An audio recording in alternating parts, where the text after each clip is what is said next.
સોમનાથ એટલે ધર્મનું પ્રતીક, ભારતના સ્વાભિમાનનું પ્રતીક, વિધર્મી આક્રમણોની સામે અખંડ શૌર્યનું પ્રતીક. નમસ્કાર, હું છું ખુશ્બુ ત્રિવેદી અને આપનું સ્વાગત છે આપણી પોડકાસ્ટ સિરીઝ ઇન્ફો ડાયરીમાં. મિત્રો, સોમનાથ મંદિરના પુનઃનિર્માણનો પાયો નંખાયો અને તેની પ્રાણ પ્રતિષ્ઠા થઈ. તેને 75 વર્ષ પૂર્ણ થઈ રહ્યા છે અને સ્વાભિમાન પર્વની ઉજવણી થઈ રહી છે. ત્યારે સોમનાથ મંદિર વિશે વાત કરવા માટે આપણી સાથે છે શ્રી પી.કે. લહેરી સાહેબ, ભૂતપૂર્વ મુખ્ય સચિવ ગુજરાત સરકાર અને ટ્રસ્ટી શ્રી સોમનાથ ટ્રસ્ટ. આપનું સ્વાગત છે સર ઇન્ફો ડાયરીમાં. નમસ્તે. સોમનાથની વાત કરીએ, સ્વાભિમાન પર્વની ઉજવણી થઈ રહી છે ત્યારની વાત કરીએ તો સોમનાથનું ઐતિહાસિક, રાજકીય, ભૌગોલિક, ધાર્મિક, સ્પિરિચ્યુઅલ બધી જ રીતે ખૂબ વધારે મહત્વ છે. તો જ્યારે સોમનાથને આદિ જ્યોતિર્લિંગ કહેવામાં આવે છે તો મને પહેલો પ્રશ્ન એમ થાય છે કે એને પ્રથમ જ્યોતિર્લિંગનું સ્થાન કેમ મળ્યું છે અને સનાતન ધર્મની પરંપરામાં એનું શું મહત્વ છે? આપણે ત્યાં આ માટે બે આધાર મળે છે. પહેલો આધાર છે સ્કંદ પુરાણ, કે જે લગભગ 1400-1500 વર્ષ પહેલાં લખાયું હશે. તેમાં સોમનાથ અંગેનું આખું પ્રકરણ છે. એમાં એમ કહેવામાં આવે છે કે દક્ષ પ્રજાપતિની કન્યાઓના ચંદ્ર સાથે લગ્ન થયેલા અને રોહિણી પ્રતિ એનો પક્ષપાત હતો. તેનાથી નારાજ થઈને દક્ષ પ્રજાપતિએ એને ક્ષય રોગનો શાપ આપ્યો હતો અને એ શાપના નિવારણ માટે મહાદેવની આરાધના કરવા તેઓ આ સ્થળે આવ્યા હતા. ત્યારે લિંગ નહોતું, પરંતુ એક વાયુના લિંગની કલ્પના કરીને ચંદ્રએ જે સાધના કરી હતી ત્યારબાદ એમાં એમને સફળતા મળી. એમને વૃદ્ધિ અને ક્ષયનો જે લાભ મહાદેવે આપ્યો તેનાથી અનુગ્રહિત થઈને ત્યાં એમણે સોનાનું મંદિર બંધાવ્યું હતું. ત્યારબાદ વર્ષો બાદ રાક્ષસોના રાજા રાવણે આ મંદિર ચાંદીથી બંધાવેલું હતું. પછી દ્વાપર યુગમાં આવીએ તો એ યુગમાં ભગવાન કૃષ્ણ, કે જેમની અંતિમ લીલા પ્રભાસ પાટણ અને સોમનાથ સાથે સંકળાયેલી છે, યાદવા સ્થળીનું એ સ્થળ છે, ત્યાં ભગવાન કૃષ્ણે ખૂબ જ સુંદર કાષ્ઠ ચંદનનું મંદિર બનાવેલું હતું. આમ આપણી એક પરંપરા હતી. પરંતુ ઇતિહાસની દ્રષ્ટિએ જોઈએ તો 8મી 9મી સદીમાં જે ઘોડાઓનો આંતરરાષ્ટ્રીય વેપાર થતો હતો, કારણ કે મોટા ભાગના વાહન વ્યવહાર માટે બળદ અને ઘોડા, જેને કહીએ કે ભાર ખેંચવાવાળા પ્રાણીઓ હતા, ઊંટ હતું, તો આ બધામાં ઘોડાઓનો જે અરબસ્તાન અને કાઠિયાવાડ વચ્ચે વેપાર થતો, ત્યારે દરેક ખેપ કરીને જે વાણ આવે એ વાણના માલિકો સોમનાથને આસ્થાથી ખૂબ મોટી ભેટ ચડાવતા. એમાં સોનું ચાંદી અનેક વસ્તુ હતી. એટલે આપણે એમ જો જોઈએ તો 9મી સદી આસપાસ સોમનાથનું મંદિર ભારતના તમામ મંદિરમાં શ્રેષ્ઠ અને ખૂબ જ સંપત્તિ ધરાવતું હતું. અને ત્યારે 1200 વર્ષ પહેલાં આદિ શંકરાચાર્યે દ્વાદશ જ્યોતિર્લિંગની સ્તુતિ કરતો શ્લોક લખ્યો. એમણે એની શરૂઆત સૌરાષ્ટ્રે ચ સોમનાથથી કરી. એટલે દરેકને એક વાત મનમાં આવી કે જે જૂનામાં જૂનું છે, ખૂબ મહત્વનું છે, એવા આ સોમનાથના મંદિર બાબત આજે આપણે એને પ્રથમ જ્યોતિર્લિંગ ગણીએ છીએ, આદિ જ્યોતિર્લિંગ ગણીએ છીએ. સરદાર સાહેબ માટે સોમનાથ મંદિરનું નિર્માણ એ માત્ર એક બાંધકામનું કામ નહોતું, પરંતુ પ્રતિષ્ઠાનો પ્રશ્ન હતો. તો સરદાર સાહેબનું વિઝન શું હતું? મુગલ સમયમાં આ મંદિર 4 વાર તૂટ્યું હશે. દિલ્હીમાં મુગલ સલ્તનત હોય કે અહીંયા નવાબી શાસન હોય. 1703માં ઔરંગઝેબના સેનાપતિએ આ મંદિર નષ્ટ કર્યું. ત્યાં મસ્જિદ કરવાની કોશિશ કરી, પરંતુ એ બની ન શકી અને આ મંદિર એક અવશેષ તરીકે બચ્યું હતું, જેને જોઈને વર્ષો પહેલાં વિવેકાનંદને અને કનૈયાલાલ મુનશીને ખૂબ જ પરિતાપ થયેલો. તો કનૈયાલાલ મુનશીએ જ્યારે જૂનાગઢને સ્વતંત્ર કરવામાં આવ્યું ત્યારે જૂનાગઢ સ્વતંત્ર થયું છે એમ કહેવાને બદલે એમણે સરદાર પટેલને ફોન ઉપર આ સમાચાર જાણીને એટલું કહ્યું કે સરદાર જય સોમનાથ. એટલા માટે આજે પણ એક જય સોમનાથનું ઉચ્ચાર કરવામાં આવે છે, જે સ્વાભિમાન પર્વ જોડે પણ જોડાયેલો છે. પરંતુ વચ્ચેના સમયમાં લગભગ 180 વર્ષ પછી, એટલે 1783માં માલવાના અને જે આપણે ઇન્દોર આજે કહીએ છીએ, મહારાણી અહલ્યાબાઈએ એમના પોતાની સંપત્તિ 2 થાળમાં મૂકી. એક પર બીલીપત્ર મૂક્યું, બીજા ઉપર એમણે તુલસીપત્ર મૂક્યું અને તમામ મહાદેવના મંદિરો, કાશી વિશ્વનાથથી માંડીને સોમનાથ સુધીના એ મંદિરોને એટલા વર્ષો પહેલાં જ્યારે ઘોડા સિવાય કોઈ બીજો વાહન વ્યવહાર નહોતું, એમના આર્કિટેક્ટ મોકલીને કર્યા અને આજે 200 વર્ષથી એ મંદિર અડીખમ આપણી સમક્ષ ઊભું છે. તો એ એમણે જે જૂના સોમનાથની સ્થાપના કરી ત્યારે કોઈકે હલ્યાબાઈને પૂછેલું કે કેમ તમે અલગ મંદિર બનાવ્યું, તો એ કહે છે કે નવું મંદિર કરવાનો સમય એની મેળે આવશે, ભગવાનની ઈચ્છાથી આવશે.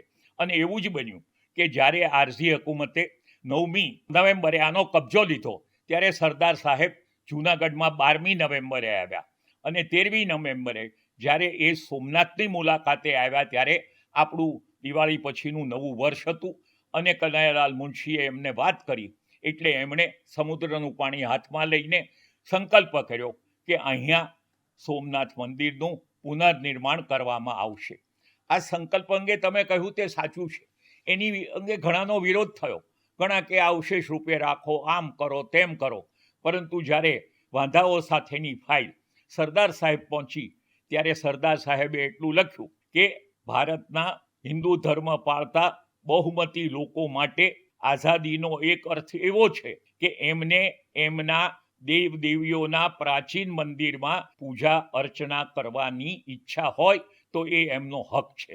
અને આના કારણે સોમનાથ મંદિરનું પુનર્નિર્માણ કરવાનું સરદારનું સ્વપ્ન કનૈયાલાલ મુનશી, રેગે, જામ સાહેબ, ડેબરભાઈ એવા ઘણા લોકોએ સાથે મળીને પૂરું કર્યું અને 11 મે 1951ના રોજ સરદારના આત્માને શાંતિ મળે તેવું કામ એમના સાથી અને તત્કાલીન રાષ્ટ્રપતિ રાજેન્દ્ર બાબુએ અનેક લોકોના વિરોધને પણ અવગણીને આ મંદિરમાં ભગવાનની પ્રાણ પ્રતિષ્ઠા કરી અને ત્યારથી આજ સુધી 75 વર્ષ અને કરોડો લોકોએ એમની આસ્થાના કેન્દ્રના પુનર્નિર્માણને અનેક રીતે વધાવી લીધું છે. સર, સોમનાથ મંદિરનું સ્થાપત્ય ચાલુક્ય શૈલીમાં કરવામાં આવ્યું છે, તો તેની સાચવણી માટે એ કેવા પ્રકારના કામો કરવામાં આવે છે?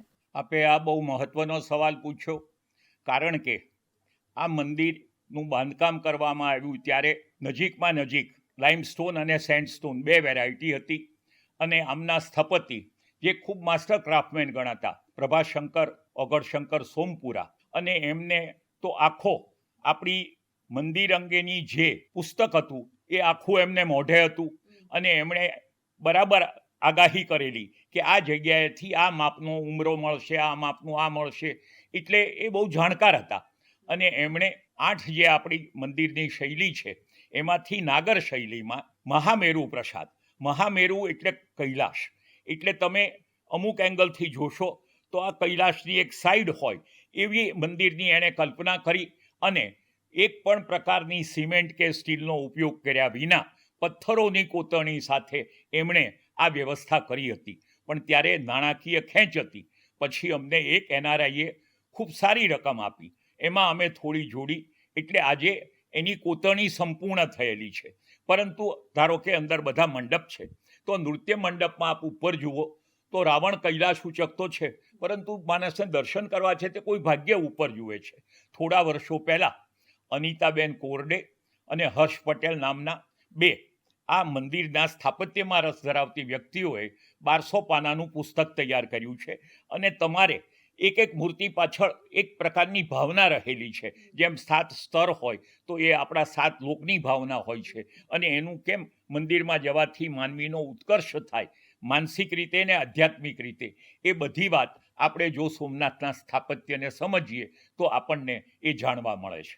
તો હવે મને એમ થાય કે જે રિસન્ટ વર્ષોમાં કામ થયું છે સોમનાથ મંદિરની અંદર, છેલ્લા 10 વર્ષોમાં ખાસ કરીને લાઇટ એન્ડ સાઉન્ડ શો હોય કે પછી ત્યાં વોકવેની વ્યવસ્થા હોય કે ઘણી બધી બીજી વ્યવસ્થા ઊભી થઈ છે, તો એના વિશે થોડી વાત કરી શકો તો? સોમનાથ આમ જુઓ તો આપણા દેશના એક દૂરના સ્થળે આવેલું છે.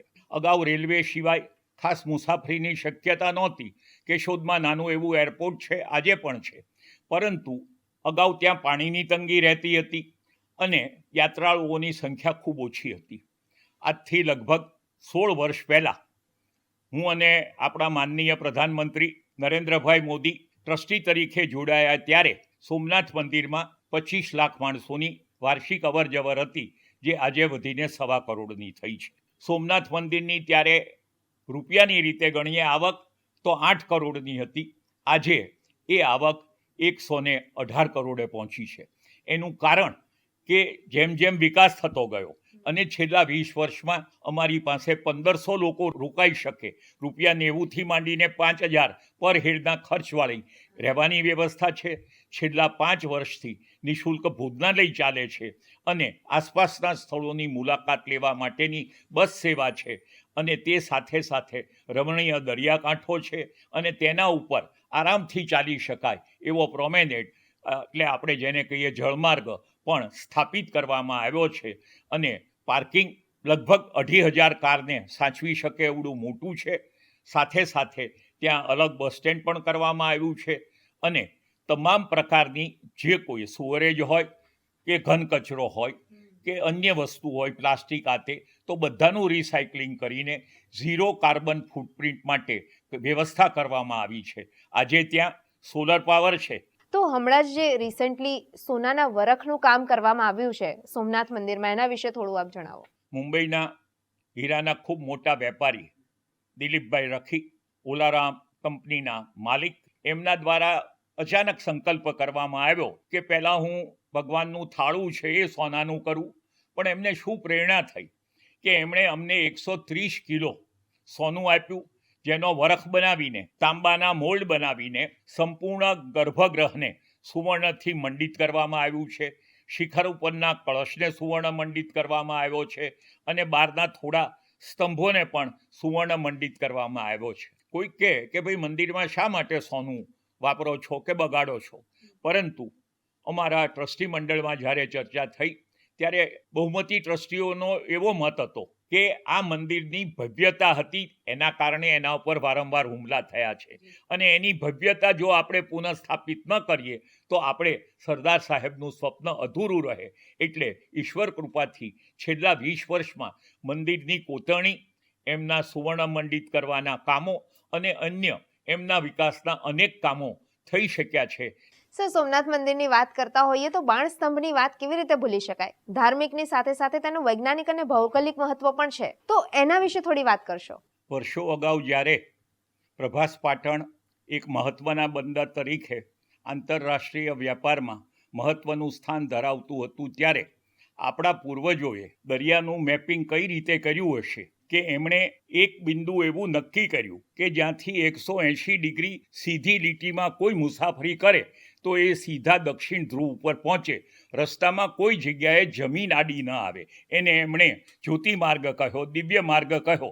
એટલે આપણે એમ સમજી શકીએ કે અમુક રીતે આ દરિયાઈ મુસાફરીનું અને ભૌગોલિક જ્ઞાન આપણા પૂર્વજોને વધારે હતું. ગૌરવ સાથે વૈજ્ઞાનિક ભૌગોલિક મહત્વ, અને એ વખતે કેટલા વિઝનરી લોકો હશે, અને એવા જ વિઝનરી લોકો આજે પણ આપણી પાસે છે અને જેના કારણે સ્વાભિમાન પર્વ સુધી આપણે પહોંચ્યા છીએ.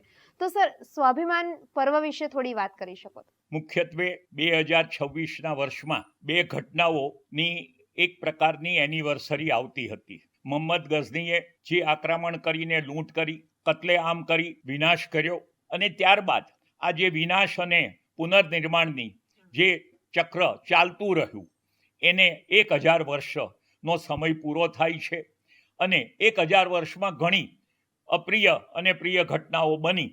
એટલે એ વાતને આપણે મૂળભૂત રીતે સ્વાભિમાન પર્વ તરીકે ઓળખવી જોઈએ એવો અમારા અધ્યક્ષ અને ભારતના લોકલાડીલા પ્રધાનમંત્રી નરેન્દ્રભાઈ મોદીએ નિર્ણય કર્યો અને જાન્યુઆરી મહિનામાં આપણે સ્વાભિમાન પર્વની ઉજવણીની શરૂઆત કરી, જે આખું વર્ષ ચાલશે, જેમાં વિવિધ રાજ્યોમાંથી ખેડૂતો, મહિલાઓ, વિદ્યાર્થીઓ, યુવાઓ, ઘણા લોકો આવશે અને સોમનાથના ઇતિહાસથી પરિચિત થશે. કારણ કે હજારો વર્ષ થયા પછી આ મોહમ્મદ ગઝનીએ તોડ્યું અને વલ્લભભાઈએ બનાવ્યું, પરંતુ વચ્ચેના ઇતિહાસનો કોઈને ખ્યાલ નહોતો. એ ખ્યાલ આવે, લોકો આવીને ત્યાં સાઉન્ડ એન્ડ લાઇટ શો જુએ અને બધી વસ્તુ પ્રત્યક્ષ નિહાળે. તે માટે શરૂઆતમાં આપણે તામિલનાડુથી ગયા વર્ષે જ કરેલી, અને આ વર્ષે હમણાં યુપીમાંથી, દિલ્હીમાંથી, બિહારમાંથી સ્પેશિયલ ટ્રેનો દ્વારા અનેક લોકો આવે છે અને સોમનાથના મહત્વ વિશે માહિતગાર થાય છે. બીજું કે જે પ્રાણ પ્રતિષ્ઠા થઈ એને 75 વર્ષ પૂરા થશે.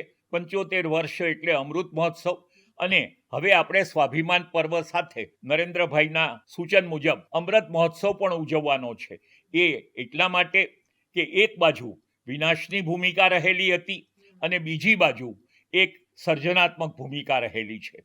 આપણે સ્વાભિમાન પર્વ દ્વારા સર્જનાત્મક ભૂમિકાને ટેકો આપીએ છીએ અને એ સર્જનાત્મક ભૂમિકાને આજે જો 75 વર્ષ થતા હોય તો એમના અમૃત મહોત્સવની આપણે ઉજવણી કરવી જોઈએ અને સોમનાથ માટે આ વર્ષ ખૂબ મહત્વનું છે અને અમે આશા રાખીએ છીએ કે સોમનાથનો વિકાસ જે છેલ્લા 20 વર્ષમાં અકલ્પ્ય રીતે ભગવાનની કૃપાથી થયો છે એ હજી વધારે થાય અને આપણા રાષ્ટ્રમાં પ્રથમ જ્યોતિર્લિંગ ખરેખર એક ઉત્કૃષ્ટ મંદિર બને તેવી ટ્રસ્ટી મંડળની ભાવના છે અને એ અંગે નરેન્દ્રભાઈનો સંકલ્પ અને માર્ગદર્શન છે.